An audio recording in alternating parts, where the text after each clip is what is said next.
بسم اللہ الرحمن الرحیم۔ السلام علیکم، آپ دیکھ رہے ہیں الف نیوز اور میں ہوں آپ کے ساتھ ماجد علی۔ شامل کرتے ہیں آج کی آن لائن ہیڈ لائنز۔ اسرائیلی حکومت ریڈ لائن پار کر چکی ہے جو کہ کارروائی پر مجبور کر سکتی ہے، ابراہیم رئیسی نے خبردار کر دیا۔ ایران کے صدر ابراہیم رئیسی کا کہنا تھا کہ اسرائیلی حکومت کے جرائم ریڈ لائن پار کر چکے ہیں جو کسی کو بھی اس کے خلاف کارروائی پر مجبور کر سکتے ہیں۔ غیر ملکی خبرسا ادارے کی رپورٹ کے مطابق ایک بیان میں ابراہیم رئیسی کا کہنا تھا کہ واشنگٹن ہمیں کچھ نہ کرنے کا کہتا ہے لیکن وہ اسرائیل کی وسیع حمایت جاری رکھے ہوئے ہے۔ انہوں نے کہا ہے کہ امریکہ نے مزاحمتی اتحاد کو پیغامات بھیجے لیکن ان کا جواب انہیں واضح طور پر میدان جنگ میں ملا۔ کیا رہے کہ امریکی حکام ایران کو خبردار کرتے رہے ہیں کہ وہ اسرائیل اور حماس جنگ سے دور رہے کیونکہ وہ وسیع تر علاقائی تنازع کو روکنے کا خواہاں ہے۔ حماس اسرائیل کے ساتھ قیدیوں کے فوری تبادلے کے لیے آمادہ۔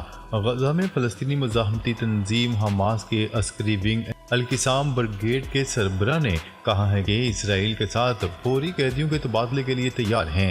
انہوں نے مزید کہا ہے کہ ہم اسرائیل کی جیلوں میں قید تمام فلسطینیوں کے تبادلے کے طور پر حماس کی مزاحمت کے دوران قید میں آنے والے تمام قیدیوں کو رہا کرنے کے لیے تیار ہیں۔ انہوں نے کہا ہے کہ اگر اسرائیل ہمارے قیدیوں کو چھوڑ دے گا تو ہم بھی 7 اکتوبر کو حراست میں لیے گئے تمام قیدیوں کو چھوڑ دیں گے۔ اسرائیل کا ایلون ماسک کو سٹار لنک سروس غزہ کو فراہم کرنے سے روکنے کا اعلان۔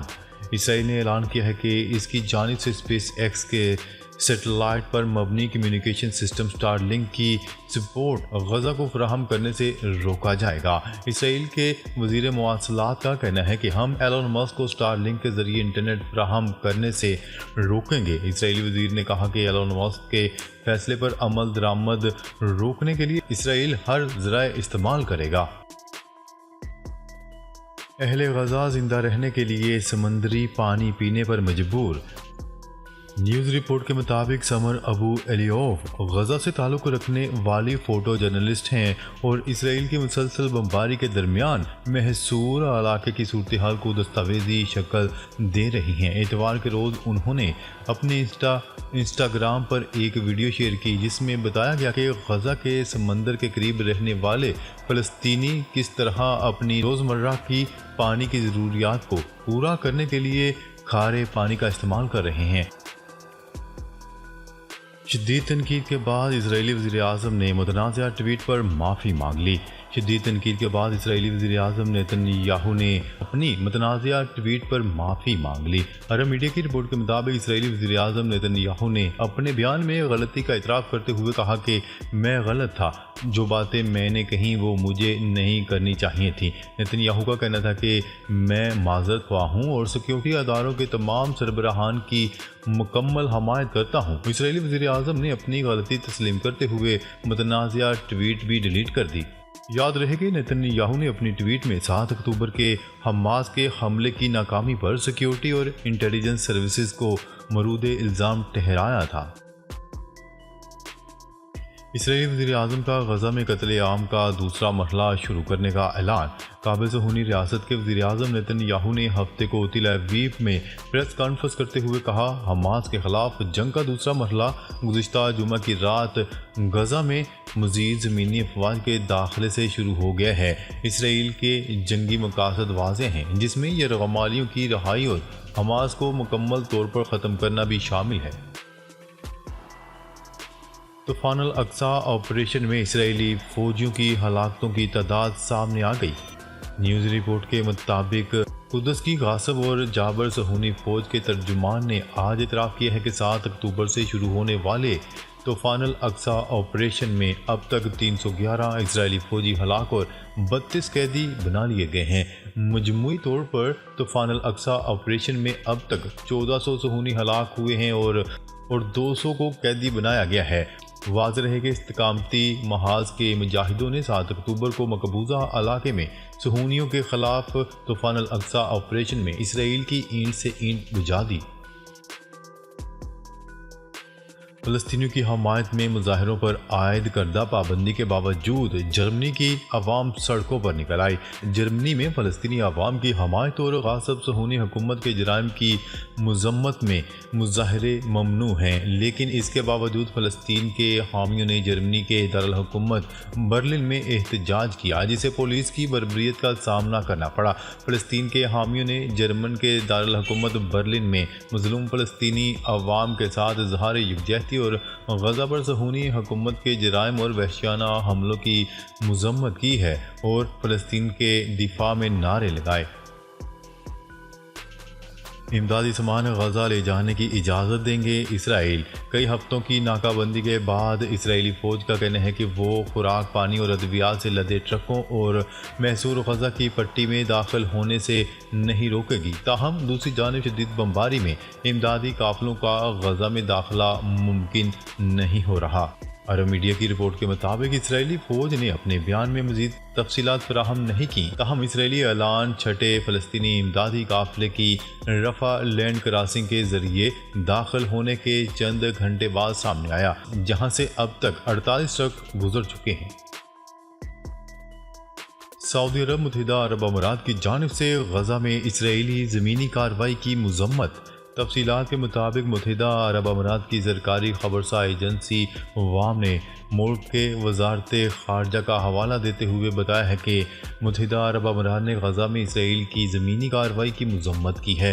برطانوی خبرساں ادارے روٹرز کے مطابق متحدہ عرب امارات، جو 2020 میں اسرائیل کے ساتھ تعلقات کو معمول پر لانے والا پہلا خلیجی ملک بنا، نے بھی اسرائیلی فوج میں اضافے اور انسانی بحران شدید ہونے پر اپنی گہری تشویش کا اظہار کیا ہے اور کہا ہے کہ اس سے شہریوں کی جانوں کو مزید نقصان کا خطرہ ہے۔ دوسری جانب سعودی عرب کی وزارت خارجہ نے ہفتے کو ایک بیان میں اسرائیلی افواج کی جانب سے کسی بھی ایسی زمینی کارروائی کی مذمت کی ہے جس سے فلسطینی شہریوں کی زندگی کو خطرات لاحق ہوں۔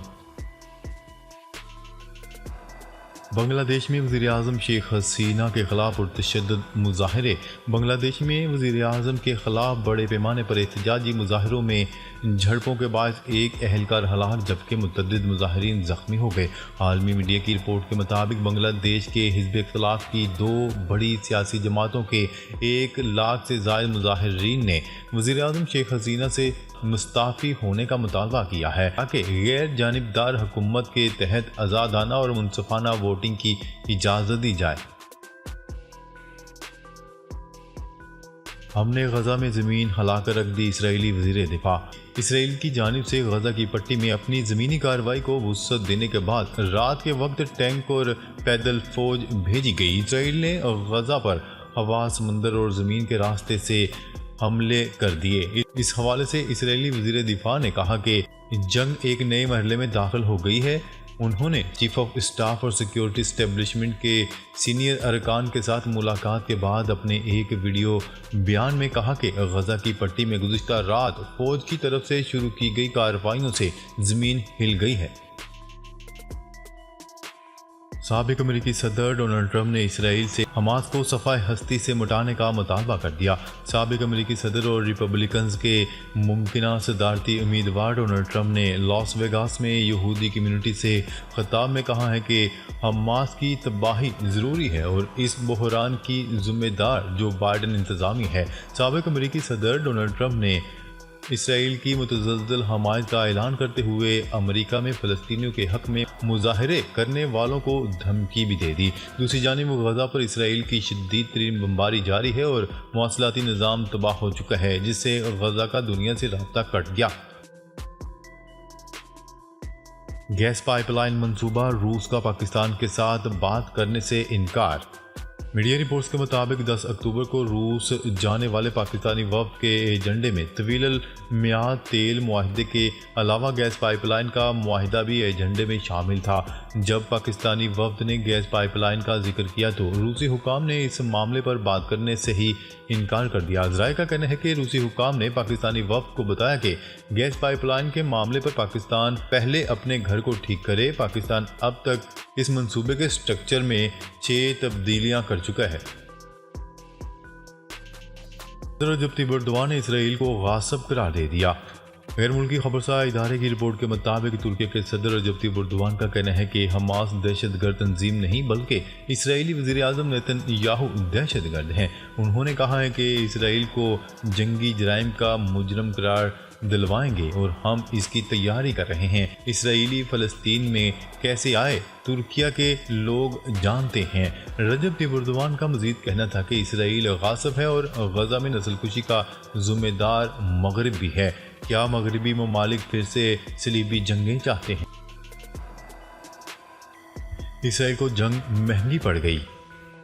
اسرائیل کی معیشت پر جنگ کے برے اثرات پڑنے لگے۔ 3 ہفتوں کے دوران اسرائیل کا جنگی نقصان 17 ارب ڈالر تک جا پہنچا۔ حماس کے حملے کے بعد جنگی جنون میں مبتلا اسرائیل کی معیشت پر برے اثرات مرتب ہو رہے ہیں۔ رپورٹ کے مطابق 7 اکتوبر کے حملے کے بعد سے اسرائیل کے تمام شعبے بشمول تعمیرات، ٹیکنالوجی، زراعت اور ٹیکسٹائل مزدوروں کی قلت سے شدید طور پر متاثر ہوئے۔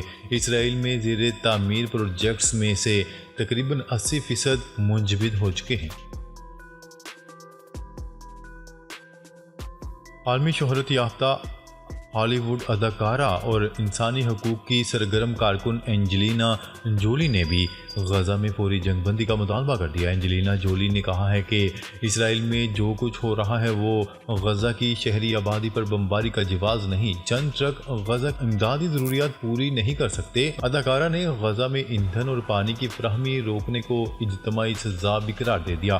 انہوں نے کہا ہے کہ غزہ کے لوگوں کے پاس جانے کے لیے نہ کوئی اور جگہ، نہ خوراک تک رسائی، نہ انخلاء کا کوئی امکان اور نہ ہی سرحد پار کر کے پناہ لینے کا بنیادی انسانی حق موجود ہے۔ ناظرین، اب تک کے لیے اتنا ہی۔ مزید خبریں لے کر بہت جلد آپ کی خدمت میں حاضر ہوں گے۔ تب تک کے لیے اپنا خیال رکھیے گا۔ اللہ نگہبان۔